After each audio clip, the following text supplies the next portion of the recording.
Yeah, that girl got bands like a high school. Man, I thought she was the one, but it's not true. Yeah, I thought we supposed to blow like a hot shoe. Yeah, I thought we was kin like how do.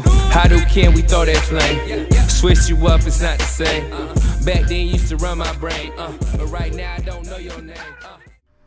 Yo, what is up, everybody? I am Kaz, that casual gamer of the KNC show, and today I'm going to be bringing you a segment called A Casual's Cooking. And for you people that don't know, I do happen to dibble and dabble in the culinary arts, and for you people that do know, you already know about my abilities and skills in the kitchen.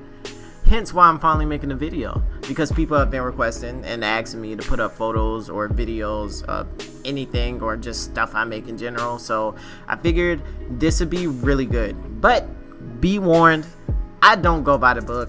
I don't measure shit out, and I'm not afraid to fuck up classic recipes if, you know, I feel like something else will work better in there, or I want to try something different. So just bear with me. I'll try to get you through my process and how I make things.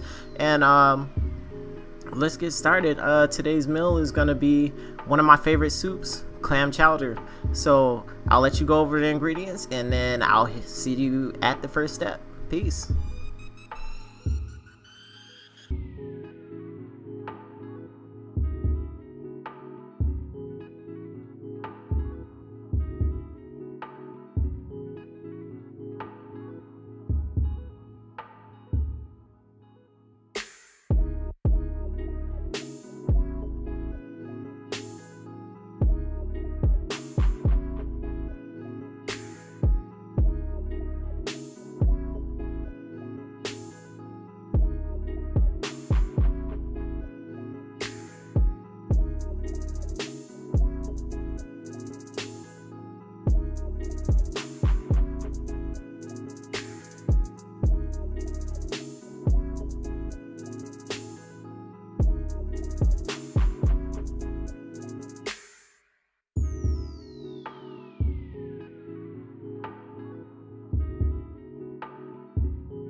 Alright, everybody, we are now at step one, which is pretty much melting the butter and getting your starter ingredients going for this soup. So we're going to start off putting the stove on, I say, in between medium to high heat. Closer to medium. You don't want it too hot. Well, you don't need it too hot. And what you're going to do is melt the butter, and once the butter is completely melted, then you want to add your celery, your garlic, your onion, and your mushrooms. Add them all in right now and let them saute a little bit, maybe 10 to 15 minutes. You'll know that the vegetables are actually cooking the way they're supposed to, because the onions and the celery will start to be translucent, and the mushrooms might shrink down a little bit. I also like to add a little bit of salt during this step too, just to season the vegetables up a little bit. It's not necessary if you don't want to, though. All right, I'll see you at the next step.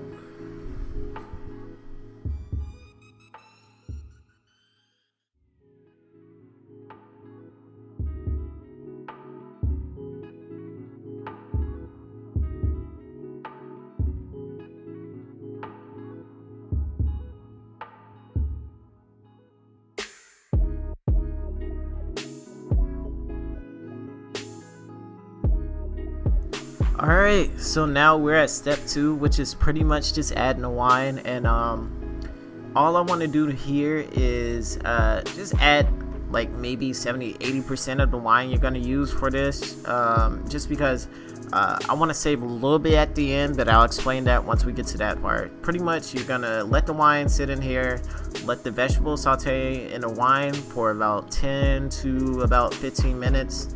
And just wait for the pot to heat up and let the wine reduce a little bit. So that's pretty much it. Make sure you stir it up a little bit, let it go, and I'll be back for the next section. Peace.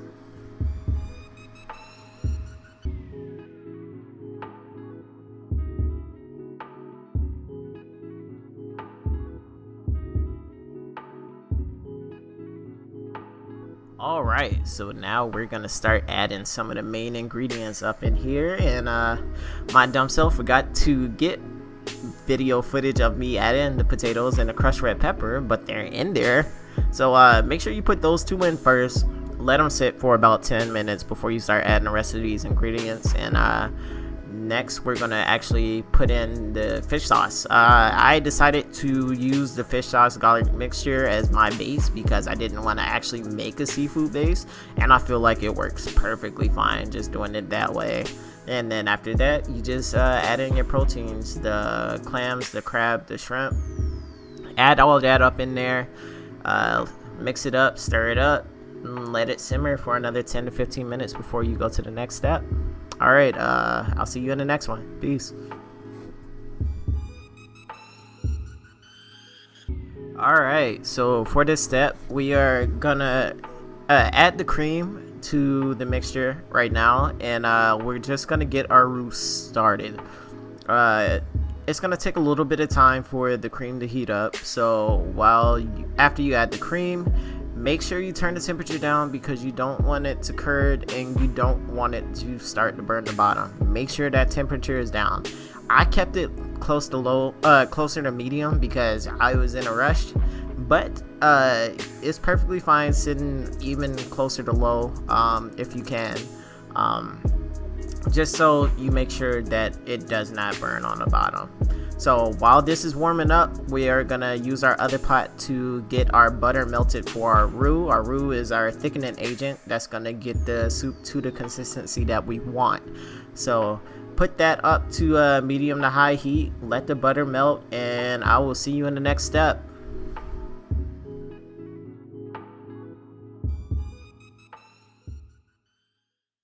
So this next step is the most important part to me when I make the soup, because you want to season this to the way that you want the soup to taste.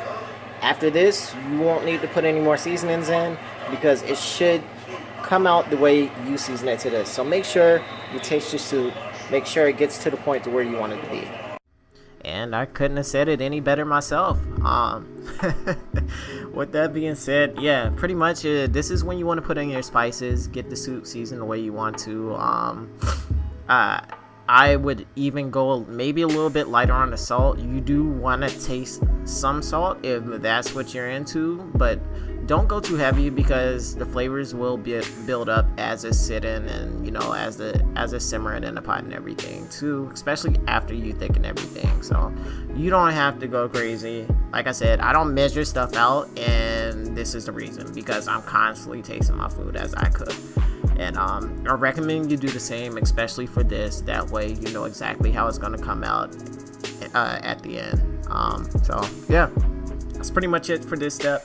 I'll see you in the next one. We are almost done.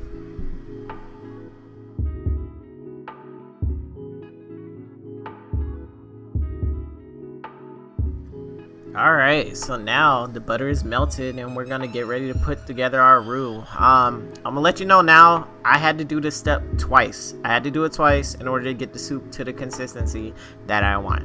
But I only recorded it one time. So make sure you pay attention to this. The books say, I guess, equal parts butter and flour when making a roux. I knew that this wasn't going to be enough to get the soup to the consistency that I want, so you'll see that I'll add an extra scoop of flour. But what you're mainly looking for when creating a roux is you want the texture, well, my chef told me, you want the texture of wet sand. So once you get that together, I say do it in sections. You don't have to do the roux all at once, or if you do it all at once. Incorporate it into your soup slowly, scoop by scoop, and, you know, wait a couple minutes every time you add some of your roux to watch how the soup thickens, so you don't over thicken it. It can be fixed if you over thicken it, but just in case, like, make sure to go like scoop, mix it up, wait to see how it goes. Scoop, mix it up, wait to see how it goes. If you do that, do it like that, then you won't have to worry about over thickening it, because you'll be able to see it over time. And even after you get it to the point to where you got it, it's going to continue to thicken up as you get ready to finish the rest of the soup. So yeah, make sure to take your time with this. You know, go slow. Remember, I said I had to do it twice. So 1 stick of butter, I think 8 tablespoons of flour. Like I said, I don't measure shit out. But yeah, make sure to take your time, get it to the consistency that you want, and then you should be good to go. Alright, so now we're getting towards the end of the video. All of these ingredients that I add at the end are completely optional and not needed if you just want to leave the soup as is. These are ingredients I thought would work well with the soup. So, as you see, I'm starting off with the Parmesan cheese, and the Parmesan cheese is also like a thickening agent. Once the cheese melts, it's going to change the consistency of your soup, make it a little bit thicker. And you see, I do, just like I said with the roux, I added in parts. Started off with the first half, mixed it up, check to make sure that it wasn't too thick, and then you'll see I'll add in the second half.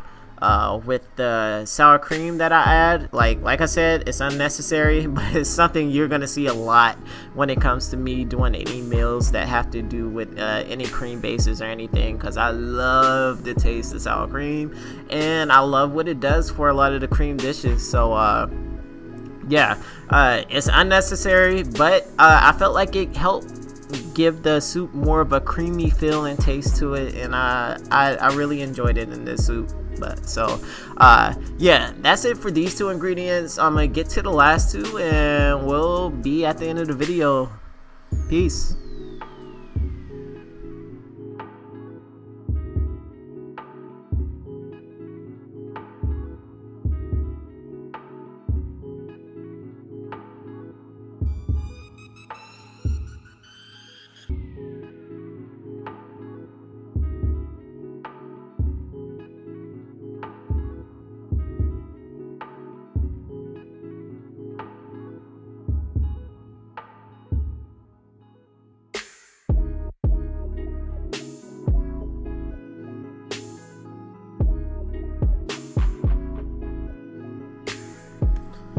Alright, so now we're down to the last 2 ingredients. Like I said, like the 2 before, not necessarily necessary.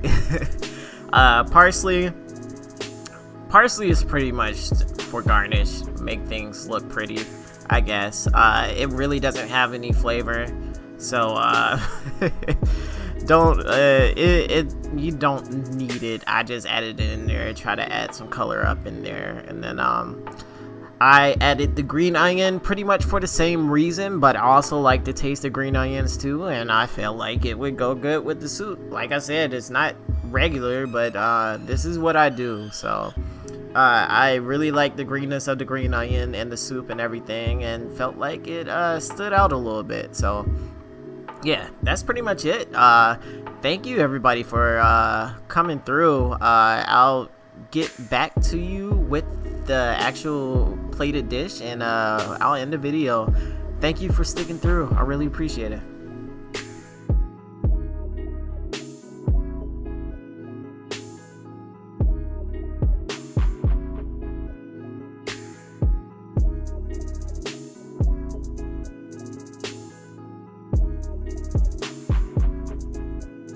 Alright everybody, here's our finished product. I'd like to thank everybody for coming through. If you enjoyed the video, make sure to leave a like.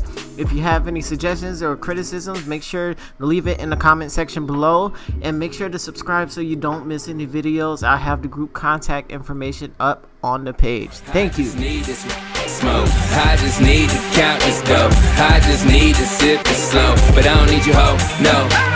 I just need to do the show. I just need to count this dough. I just need to smoke, but I don't need